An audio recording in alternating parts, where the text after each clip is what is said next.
मैं पिछले कई वर्षों से ईसाइयों के बीच में भी गया, उनसे भी हमने निवेदन किया कि जो आपके गवर्नमेंट स्कूल हैं, आपके हॉस्पिटल हैं, आपके चर्च हैं, तब तक ही सुरक्षित हैं जब तक संविधान है।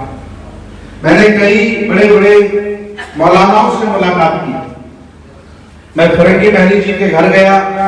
मैं अभी देवबंद में बुजुर्ग मदनी साहब हैं जो इस समय बुजुर्ग हो गए हैं, मैं उनके घर गया और मैंने कहा कि देश की मस्जिदें मदरसे इसीलिए सुरक्षित हैं क्योंकि बाबा साहब का संविधान लागू है, नहीं लोग इनको भी नुकसान पहुंचाएंगे। आप सक्षम हैं, मजबूत हैं, आवाज उठाइए। आदरणीय राजरत्न अम्बेडकर जी कई वर्षों से ये बात कह रहे हैं कि सब लोग मिलकर के आवाज उठाओ, लेकिन आगे कौन आएगा, क्यों कोई करे। सब आराम से रोटियां खा रहे हैं, घरों में आराम से महफूज रह रहे हैं। अब शुरू हुआ है अत्याचार पर। अब लोग कहने लगे हैं कि संविधान बचना चाहिए, संविधान बचना चाहिए। पूरे देश में जहां जहां भी उन्हें मौका मिलता है वहां वहां वो दमन दोहन कराने का प्रयास कर रहे हैं। मैं एक बौद्ध भिक्षु होकर के भी इन चीजों में आगे रहता हूं। आपको बताएं कि जब शाहीन बाग में आंदोलन चला तो मैं दो बार मंचों पर जाकर के बोल के आया और उन महिलाओं की हौसला अफजाई करके आया जो आंदोलन कर रही थी, रात दिन वहां बैठी थी। किसानों ने जब आंदोलन किया तो हमने वहां जाकर के टेंट लगाया। कहा, चूंकि उन पर आरोप लगा दिया गया कि ये खालिस्तानियों का आंदोलन है और उनको बुरी दृष्टि से लोग देखने लगे, बोले ये तलवार वाले हैं, ये हिंसा फैला रहे हैं। तो मैं जाकर के पहुंच गया अपनी टीम लेकर और हमने वहां टेंट लगा दिया और हमने मंचों से कहा ये आंदोलन किसानों का है, ये आंदोलन गरीबों का है, मजदूरों का है, खालिस्तानियों का नहीं है। तो आज चर्चा बहुत दिनों से हम लोग कर रहे हैं, समस्या की बहुत दिनों से चर्चा हो रही है, अब समाधान होना चाहिए।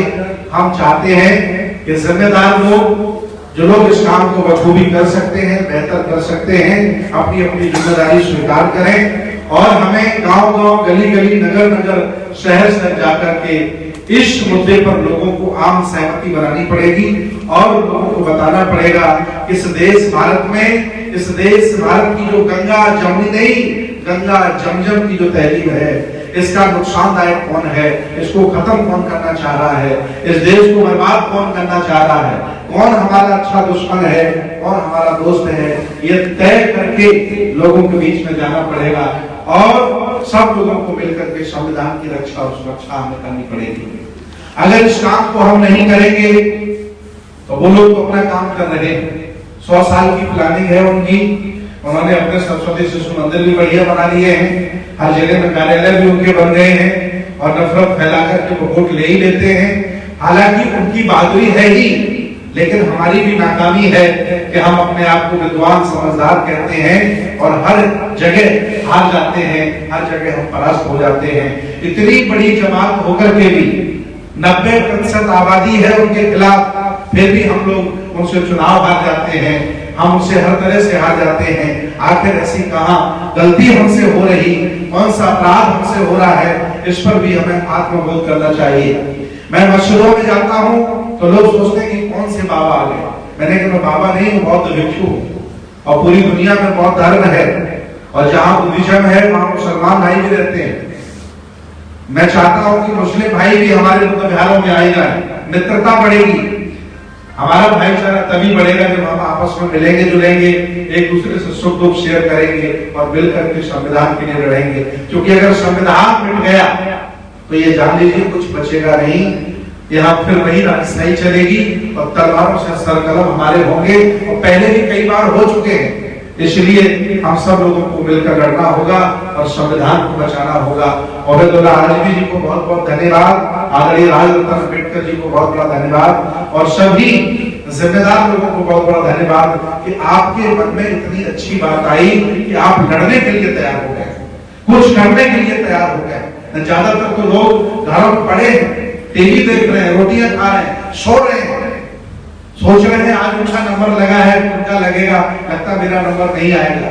लेकिन याद रखना, नंबर तुम्हारा भी आज नहीं कल आएगा। इसलिए समस्या को खत्म करिए। ये कैंसर से भी ज्यादा बड़ी समस्या है, इसका समाधान करिए और मिलकर के हम लोग हक वंचित असहाय कमजोर मिलकर लड़ते हैं और संविधान को बचाते हैं। बहुत बहुत धन्यवाद, बहुत बहुत साधुवाद। बहुजन विचारधारा को घर घर तक पहुंचाने के लिए हमारे YouTube चैनल को सब्सक्राइब करें, लाइक करें, कमेंट करें, शेयर करें और बेल आइकन की घंटी दबाना ना भूलें।